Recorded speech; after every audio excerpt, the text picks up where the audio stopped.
It's that time again, another patch, and that means another breakdown of what specs are winning and what specs are not. And the good news is today's news is mostly good. A few are left behind, but most are actually being rescued, meaning the Blizzard's slow march of changes continues.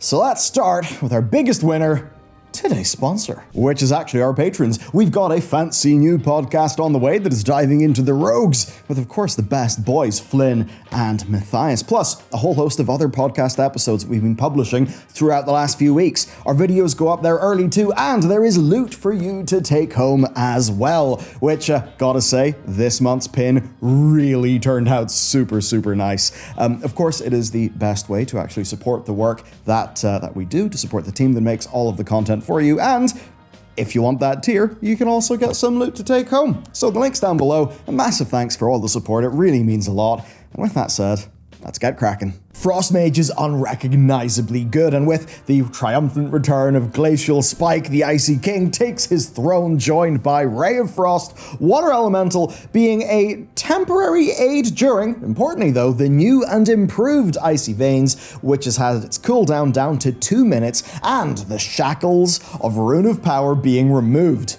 This spec went from an underdeveloped joke to the king of mages. It's simple, it's smooth, it's fun, it's got a brand new, aggressively fun AoE burst sequence. It's going to take a decent bit more effort to optimize than before, which might suck for the people who liked the best option being extremely easy, no brain to play, but overall this is a massive win. Unless you are perhaps one of the few who loved your permanent water elemental, hopefully Blizzard gives people that back as a cosmetic cliff or a toy or just something to solve that problem. Fire then. Small changes, big fixes. Flamestrike and Cauterize are baseline, and that frees up some space in your talent tree. And a few targeted buffs are ensuring that Flamestrike is now part of your AoE rotation instead of just single target again, but ignite spreads, which is what the old AoE would boil down to. More fun this way. There's an easier talent if you want to play without using Sun King's Blessing. That'll be really nice for people who just didn't enjoy tracking that or just hardcasting Pyro. And Feel the Burn now works off Fire Blast and Phoenix Flames, which makes it easier to juggle that buff. If you want more details, you can just take a look at our dedicated Mage revamp video, but what you need to know is this: Fire is easier and it's more fun. Arcane then is flourishing with this rework. It's actually changed the least, but it is to big effect. No More Rune of Power makes their stressful opener less punishing, while Orb Barrage and Concentrated Power give them a sweet new flow in AoE gameplay. You have faster evocation with Siphon Storm, then baseline Barrage and Clear Casting, and a bunch of minor changes that feel great. All three mages then get some new toys like Ice Cold, a replacement for Ice Block that it's not as powerful, but it's still really good, and you can move and still cast spells while it's up, so very strong. Mass Barrier there is to help protect your party, and Mass Invis to do rogue shenanigans, as well as a class tree shakeup that helps out a bunch as well. Warlocks then. Affliction gets a big win. Warlocks in general are also winning because of the new pet customization and their own new class quest, but really it's Affliction who walks away the most happy. The quick version of this is that their ramp time has been cut down with the removal of Malefic Affliction, which means that you can get your Dread Touch buff up faster, making it a bit less prone to failure and less frustrating to play. Seed of Corruption then. It now always explodes Doom Blossom instead of just Corruption having a chance. And Seed is a 2-second cast down from a 2.5-second cast. Overall then, it'll let you actually do some burst AoE. These are small surgical changes, but they do actually add up. Now, it still does have some issues with Vile Touch's cooldown being longer than Agony's duration in big AoE, but generally speaking, they will be stronger and easier in all scenarios. They also get some nice Grimoire of Sacrifice quality of life fixes, like as an example, it no longer cancels when you zone into an instance, and just that kind of nice thing. Over to Destro and Demo then. You really are minor winners. Destruction is getting one change that fixes a problem they had, which was basically no extra big, on-command damage in a short window. The new thing is Crashing Chaos. It now makes it so that whenever you pop Infernal, your next 8 spenders do a ton of extra damage. So yeah, you might actually want to run your Infernal cooldown reduction for a more spiky damage profile if that's what you want. Then for Demonology, whoa, you guys were almost a real major loser for today's video, but last minute, you actually got turned around because of player feedback. Blizzard were originally going to make Dreadstalkers very weak and remove a key generator of instant demon bolts, but the community said no, and now you're in a different place. The story is the demo has got absolutely obscene burst, but very low constant damage. And some of that burst was a bit casino-y. It had great highs, but pitiful lows. So, they had a bunch of talent shuffling and a few new purely passive talents that are essentially aimed at dragging up their sustained damage without massively impacting any of their pet-based burst. So I imagine then there'll probably be some targeted nerfs before the patch goes live, but yes, right now Demo is actually looking like an outright winner. Our final major winner then is one that a lot of people were worried about, and it's actually Holy Paladin. It got a lot of great changes, and it seems they've managed to pull off a bit of an impossible. Make people actually like Holy Power for healing, which is not something that really I thought I would have been saying.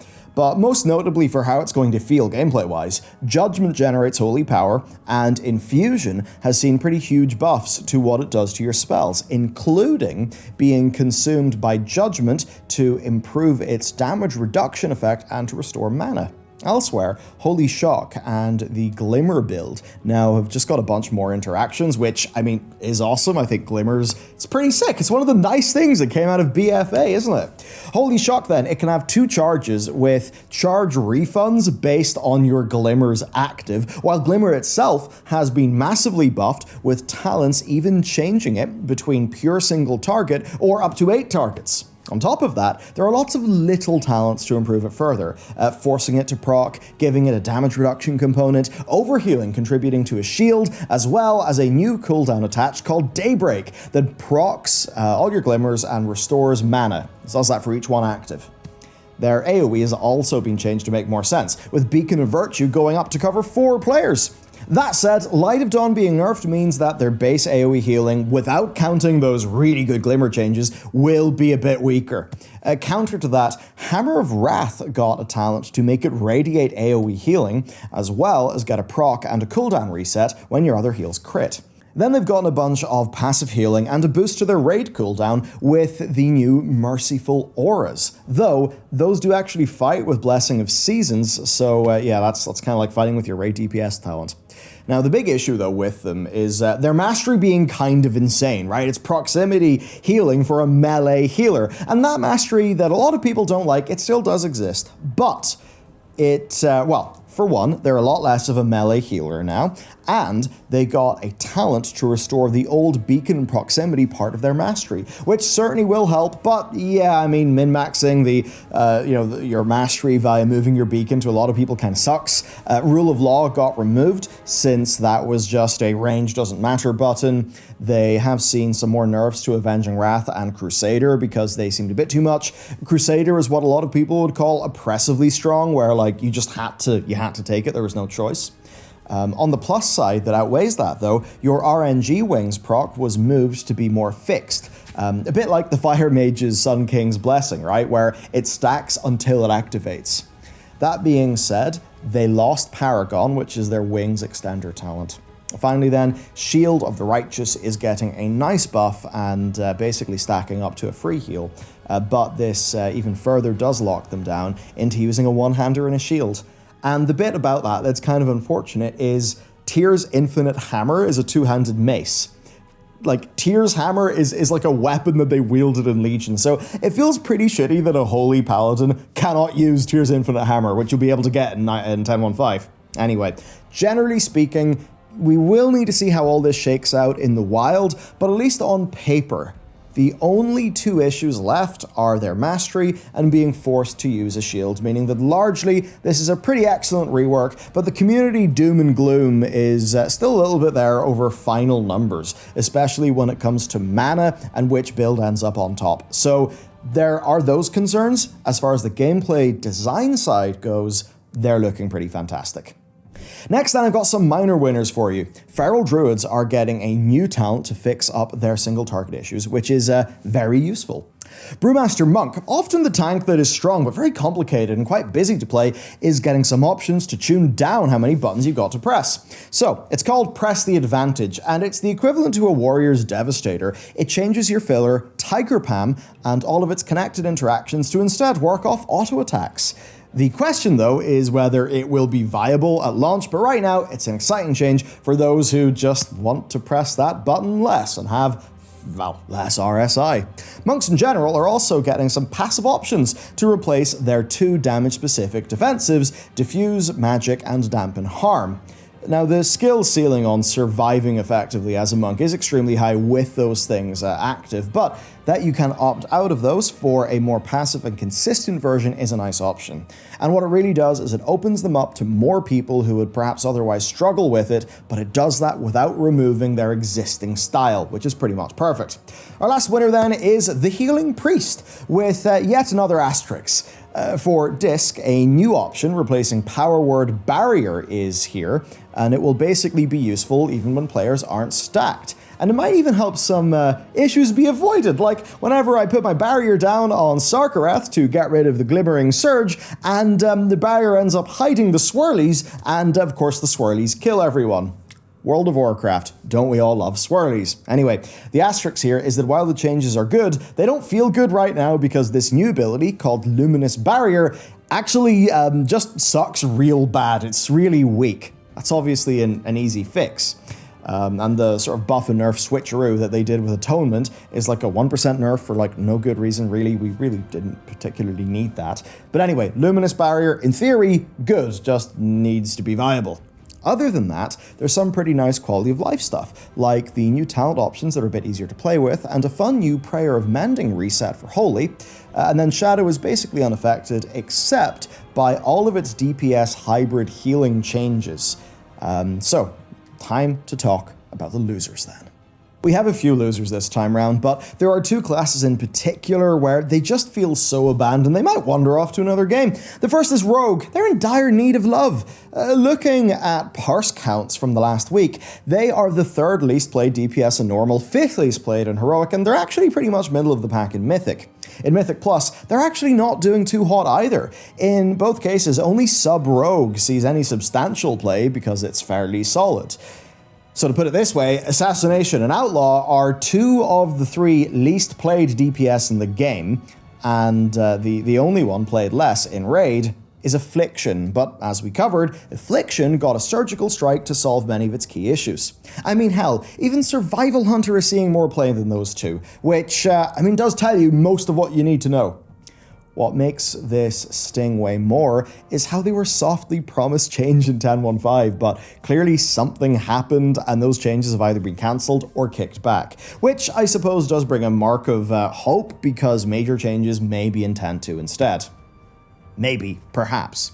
To explain why they're losers, their class tree basically doesn't work as intended. It's not awful, but it's very inflexible, and weird interactions and high damage capstones mean that they just pick the damage option instead of having any real choice, like Outlaw taking Find Weakness and Shadow Dance, while Sub, the one that those are like clearly designed for, often just avoids them entirely. They also generally lack commonly used utility compared to many others. They can help out, but not in as varied ways as, say, Paladins or Shamans. They are hard to kill, with Cheat Death and Feint being outstanding defensives, and Shroud is usually useful, but that's kind of where the utility ends. Their worst spec at the moment, though, is Outlaw, at least by the player counts, and I'm half inclined to call it almost a winner, because you did get some nice changes, about a 6 and 10% buff overall for single target and AoE, but realistically, I'm not going to make that be a winner for this video because it's probably not enough to save this spec from currently obscurity. With their Grand Melee buff changes, they now need to press Blade Flurry in single target, and the best build is now harder to play, Roll the Bones is like, I mean, alone it's one of the more complicated, strange things compared to a lot of other sort of gameplay interactions in WoW. As far as, you know, keeping a whole bunch of buffs in your brain, like you basically need a weak aura to play with it effectively. And it's got this crazy logic tree then for when you actually want to maximize the use of Keep It Rolling, which now is likely to outperform their more standard builds because of a nerf to Ghostly Strike. It's like, it's not a terrible spec. It's just kind of getting worse by the day compared to just some of the nice reworks elsewhere. As for Assassination then, it's the second least played, despite it being worse on paper and them getting no changes in 10.1.5. Their AoE is lacking despite strong enough single target. They have very limited talent choices because Exsanguinate literally doesn't work properly with Deathmark because of a bug. That should be fixed. And then Kingsbane is impossible to take because Dragon Tempered Blades is just obscenely superior. The most frustrating part is it can actually be a pretty fun spec to play and to master. It just doesn't get rewarded for it in any meaningful way, so clearly it is missing the something that it needs to attract players. The best spec is Subtlety. It's proper flavor of the month rogue stuff because it is actually pretty good, but it's still got a handful of issues like, you know, second charge of Shadow Step, fighting with damage talents, a divisively long list of buttons to press, and an opener that's not quite Arcane Mage, but is still more complicated than most other classes.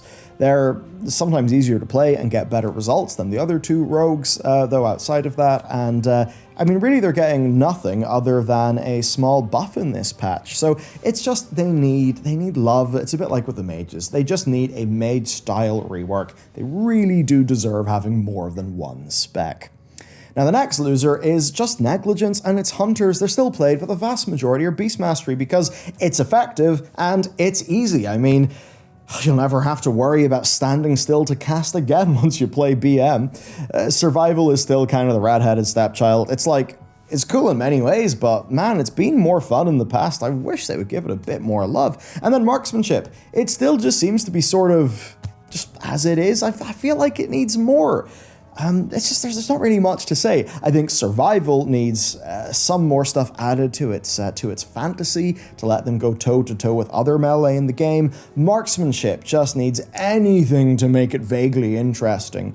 And I think a common sentiment is that despite Legion's rework being a bit contentious, since BFA just clipped its wings, it's been boring and lifeless. It's hard to say what it needs, really, just some excitement, and man, I definitely take Legion's vulnerability system over where it is now. Anyway, to end things, because everyone else is just kind of chilling, we do have another minor loser, and that is Windwalker Monks. Now, they do benefit from the passive defensive options, but they have another big issue that's left untouched, which is that their own version of Rune of Power, called Feline Stomp, it contributes a pretty heavy amount to their damage, but only while them and the mobs that they're fighting are standing on it. So as soon as the tank is forced to step away, maybe simply just takes the mobs for a walk for some reason, you just lose all that damage, and of course you lose the chance of resets, which actually makes it very punishing for something that's mostly out of your control. And I mean, I don't think that using Ring of Peace to keep them all in your Feline Stomp will be particularly appreciated by the rest of your team.